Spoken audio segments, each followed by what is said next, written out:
العلم هو النور الهادي والمفتاح لكل الخير من يرد الله به خيرا. الحمد لله وكفى والصلاة والسلام على رسوله المصطفى اما بعد.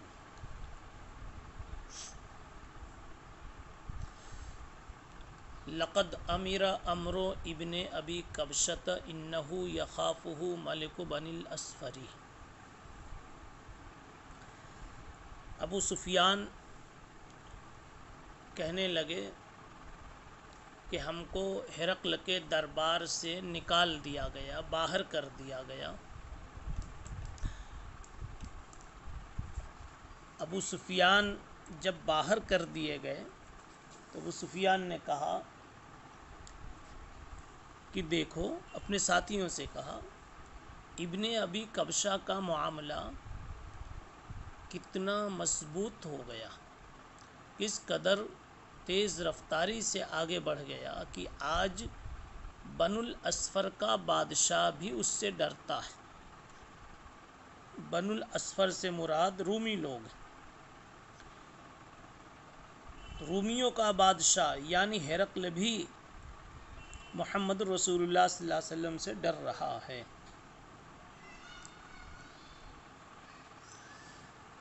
ابن ابی کبشہ محمد رسول اللہ صلی اللہ علیہ وسلم کو کیوں کہا، اس کی وجہ بتلائی جا چکی ہے. رومیوں کو بنو الاصفر کہا جاتا ہے. اس کی وجہ یہ ہے کہ رومیوں کا جو جد امجد تھا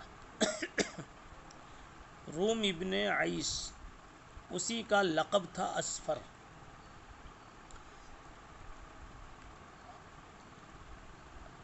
اور اس کا لقب اصفر کیوں پڑا تھا؟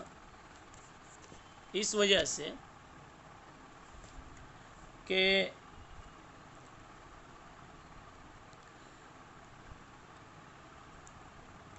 روم کے باپ نے، روم ابن عیس کے باپ عیس نے ایک حبشیہ سے شادی کی تھی، تو اس سے جو لڑکا پیدا ہوا وہ کچھ اس طرح کا ہوا کہ کچھ اس میں سرخی ہوتی، کچھ سفیدی ہوتی، نہ خالص سرخ نہ خالص سفید. تو اس وجہ سے پیلا پن کا اثر ہوتا تھا، اور پھر وہی کلر روم میں چلا تو روم کے لوگ چونکہ کچھ سرخ کچھ سفید ہوا کرتے تھے،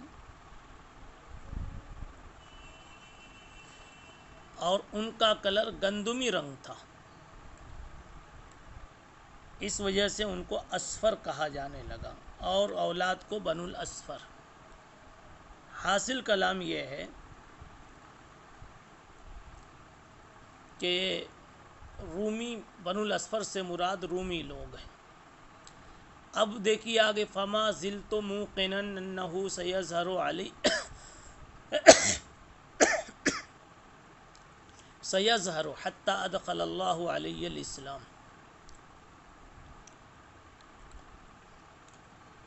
ابو سفیان کہتے ہیں آگے، میں برابر یہی یقین کرتا رہا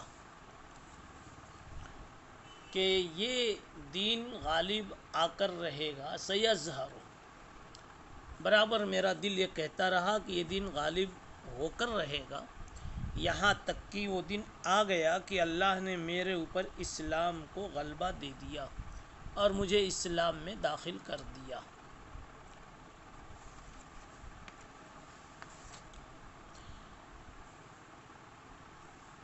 اس واقعے کے بعد سن 8 ہجری میں ابو سفیان فتح مکہ سے کچھ پہلے مسلمان ہو گئے تھے، یا فتح مکہ کے بالکل موقع پر ہی مسلمان ہوئے تھے. وقان ابن الناطور صاحب ایلیاء و ہرقل سقف علی نصار الشام. وقان ابن الناطور، یہاں سے امام زہری رحمۃ اللہ علیہ ایک دوسری بات، الگ سی بات کہنا چاہتے ہیں۔ اب وہ بات خط والی وہاں تک ہو چکی، اس کے بعد بیچ میں اب کچھ دوسری بات ایک آ رہی ہے، اس کے بعد پھر خط کی بات پھر جڑے گی۔ یہ بیچ میں جملہ معترضہ ایک ہے۔ امام زہری نے اپنی ایک سند سے خط والی پوری کہانی سنائی، اس کے بعد درمیان میں ایک بات اور کہنے لگے کہ مجھے ابن زہری کہتے ہیں کہ مجھے ابن ناطور سے ملنے کا اتفاق ہوا عبد الملک ابن مروان کے زمانے میں، تو اس نے یہ بات بتائی ابن ناطور نے، اور ابن ناطور اب اس وقت مسلمان ہو چکا تھا، تو اس نے یہ بات بتائی کہ ہرقل جب اپنی منت پوری کرنے کے لیے ایلیا میں بیت المقدس میں پہنچا تھا، تو وہاں کے قیام کے زمانے میں ایک مرتبہ صبح کو جو اٹھا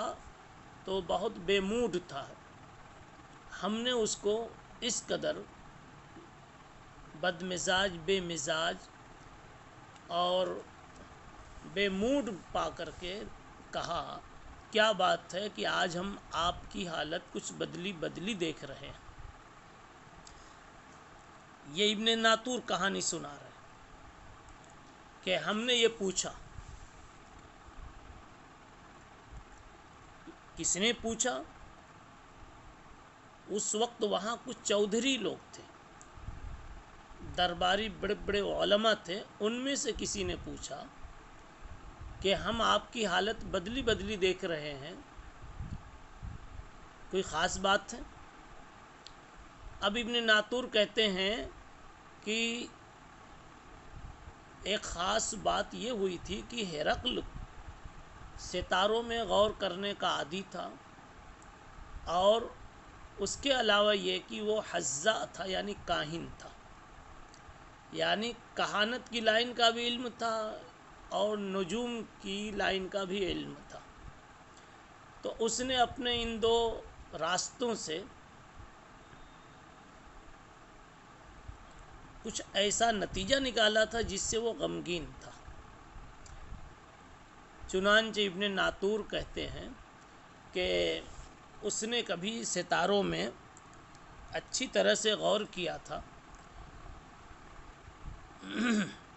غور کرنے کے بعد وہ اس نتیجے پر پہنچا تھا کہ ختنہ کرنے والی قوم میں سے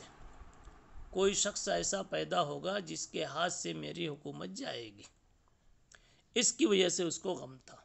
کہ میں اتنا بڑا بادشاہ، لیکن میری حکومت ایک ختنہ کرنے والی قوم کے فرد سے جائے گی۔ یہ ابن ناطور نے یہ بات زہری کو بتائی، اور ابن ناطور کون تھا؟ کہا کہ یہ صاحب ایلیا تھا، ہرقل کا خاص آدمی تھا، بیت المقدس کا خادم تھا، پادری تھا۔ تین باتیں یہاں بتائی۔ سقف علی نصار الشام، نصارائے شام کے سارے پادریوں کا اور علماء کا یہ سربراہ تھا اور بڑا تھا۔ اس نے یہ بات بتائی۔ مختصر یہ سمجھیں کہ ابن ناطور خود ایک بہت بڑا پادری تھا، اس وقت پادری تھا جب ہرقل کے ساتھ تھا، لیکن زہری سے جس وقت کہانی بتائی اس وقت اس کو اسلام نصیب ہو چکا تھا، تو اس نے زہری سے اس وقت کی بات بتائی کہ ہرقل جب بیت المقدس آیا تھا منت پوری کرنے، اور آپ صلی اللہ علیہ وسلم کا خط بھی پہنچا تھا، اس وقت اس خط پڑھنے اور پہنچنے سے پہلے یہ ہوا تھا کہ اس نے نجوم میں اور ستاروں میں غور کیا تھا، تو اس کو ایسا لگا کہ کوئی ختنہ کرنے والا ایسا وجود میں آئے گا جس کے ہاتھ سے میری حکومت جائے گی۔ اب جب پوچھنے والوں کے پوچھنے پر ہرقل نے اس کی وضاحت کر دی، تو تسلی دینے والوں نے تسلی دی کہ پھر اس میں کیا ٹینشن ہے، پتہ لگا لو کون سے لوگ ختنہ کرنے کے عادی ہیں، اور تو جتنے لوگ ختنے والے ہیں ان میں جتنے بچے پیدا ہوتے جائیں ان کو قتل کرتے جائیے، ان کو جینے ہی نہیں دو، نہ جئیں گے نہ حکومت کریں نہ حاکم بنیں گے۔ اب دیکھیے ذرا کتاب میں، وکان ابن الناطور صاحب ایلیا ہرقل سقف علی نصار الشام یحدث ان ہرقل حین قدم ایلیا اصبح یوما خبیث النفس، ایک دن وہ بہت ہی بے موڈ ہو کر کے اس نے صبح کی، خبیث النفس۔ تو ایک پادری نے کہا، فقال بعض بطارقتہ قد استنکرنا ہیئتک، ایک پادری اور بطریق نے، بطریق کہتے ہیں ان کے پادریوں میں سے ایک منصب ہے، اس مقام پہ جو فائز ہوتا ہے اسے بطریق کہتے ہیں،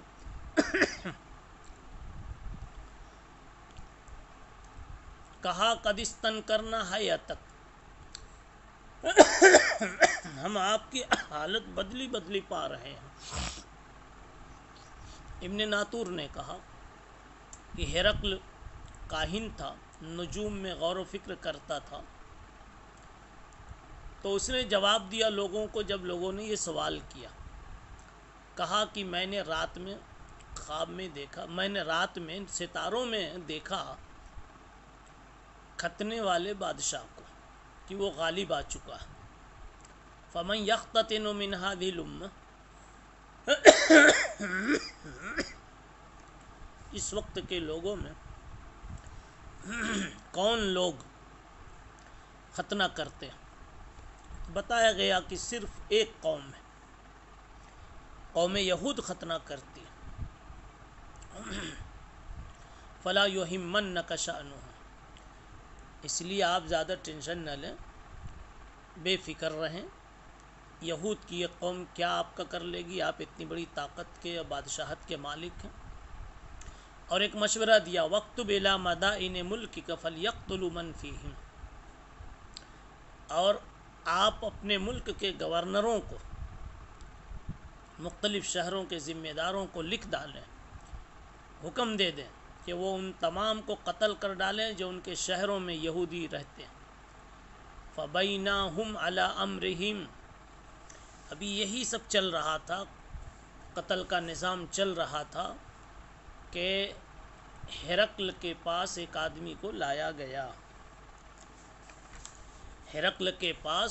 ایک آدمی کو لایا گیا جس کو بھیجا تھا ملک غسان نے،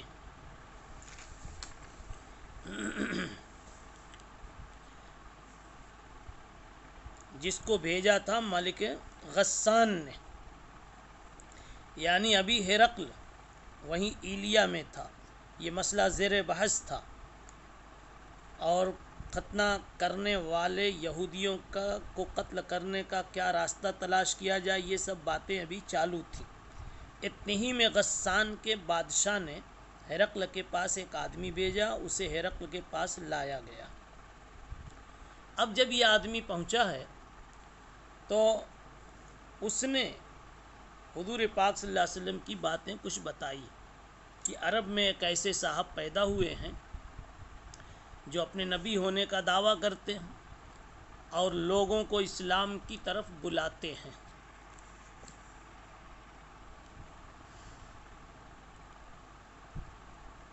بہت سے لوگ ان کے ساتھ بھی ہو گئے، ان کے مریدین بھی ہو گئے، ان کے ساتھ دینے والے بن گئے۔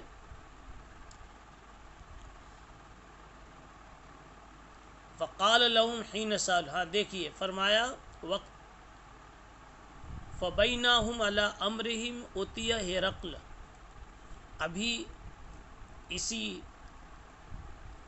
دوران انہی سب باتوں پر گفتگو چل رہی تھی، مشورے ہو رہے تھے کہ یہودیوں کو قتل کیا جاوے، کہ ہرقل کے پاس ایک آدمی کو لایا گیا جس کو ملک غسان نے بھیجا تھا، اور وہ حضور پاک صلی اللہ علیہ وسلم کے متعلق کچھ باتیں بتلا رہا تھا۔ جب اس سے حالات کی خبر لی تو اس نے قال اذهبوا فانظروا امختتن هو ام لا، تو ہرقل نے کہا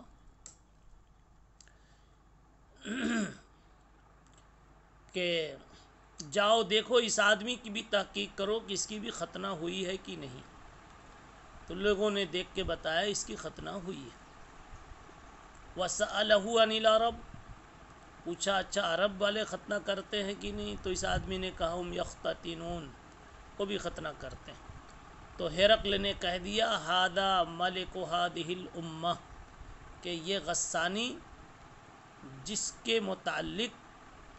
خبر دے رہا ہے کہ انہوں نے عرب میں نبوت کا دعویٰ کیا ہے،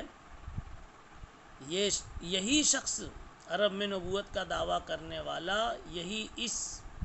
امت کا بادشاہ بنے گا، اور یہی اس امت کا بادشاہ ہے، یعنی اسی کو میں نے ستاروں کے اندر میں دیکھا۔ ثم کتب ہرقل الی صاحب لہ برومیہ، پھر ہرقل نے اپنے ایک بڑے عالم کے پاس خط لکھا جو رومیہ میں رہتا تھا،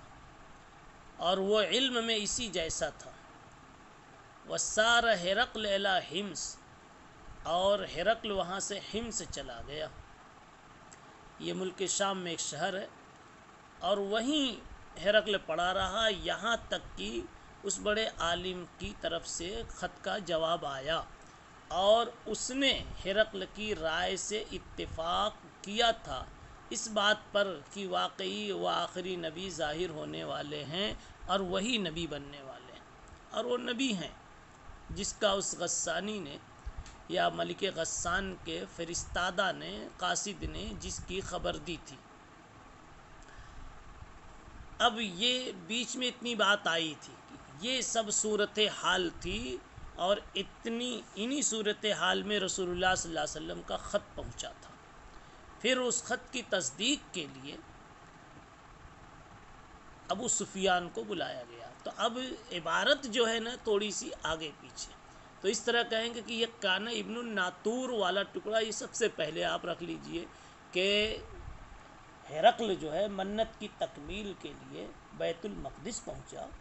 اور وہ وہیں رہتے ہوئے اس نے نجوم میں غور کیا، اور اس کو یہ پتہ لگا کہ کوئی ختنے والا بادشاہ ظہور پذیر ہوگا، اور اس کے ہاتھ سے حکومت جائے گی، اور وہ نبی بھی ہوگا، اور اس کی تحقیق اس نے اس وقت کی،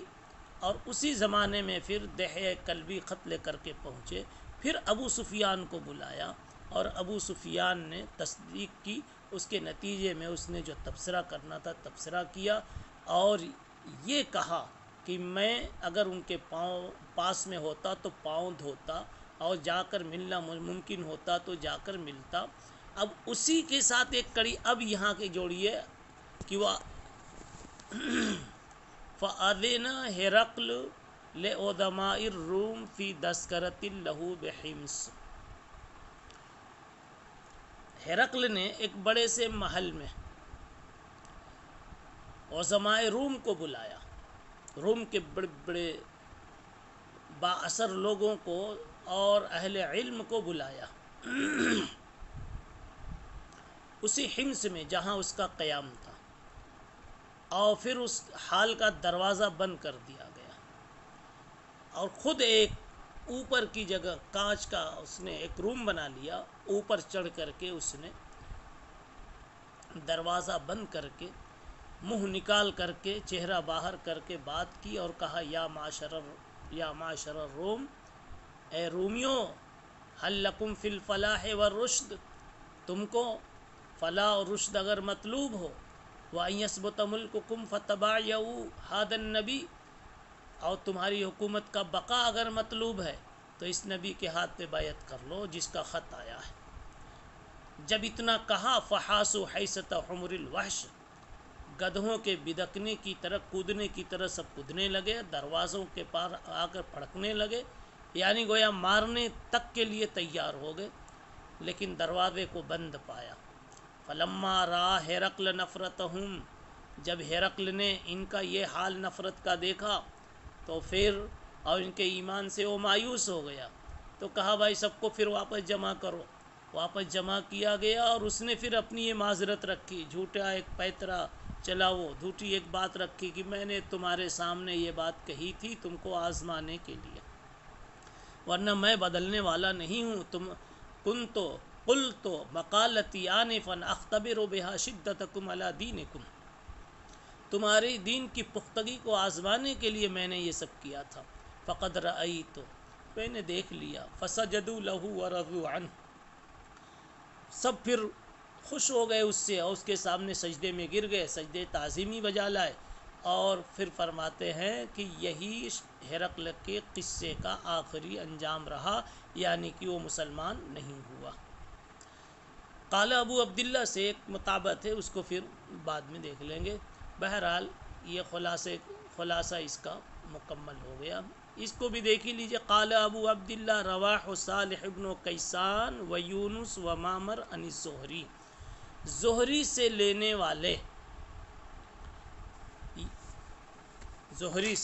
لینے والے یونس، معمر اور کیسان بھی ہیں، صالح ابن کیسان بھی ہیں، یعنی گویا پیچھے زہری سے جنہوں نے روایت لی تھی وہ تھے شعیب ابن ابی حمزہ، ان سے ان کی مطابقت کی ہے صالح ابن کیسان، یونس اور معمر نے بھی۔ امام بخاری رحمۃ اللہ علیہ نے اپنی عادت کے مطابق جہاں مطابقت ہوئی تو مطابقت دی پیش کر دی۔ سبحان اللہ بحمدہ سبحان اللہ۔ السلام عليكم، لا تنسوا الاعجاب بالفيديو والاشتراك في القناة تشجيعا لنا لنستمر بنشر المزيد إن شاء الله.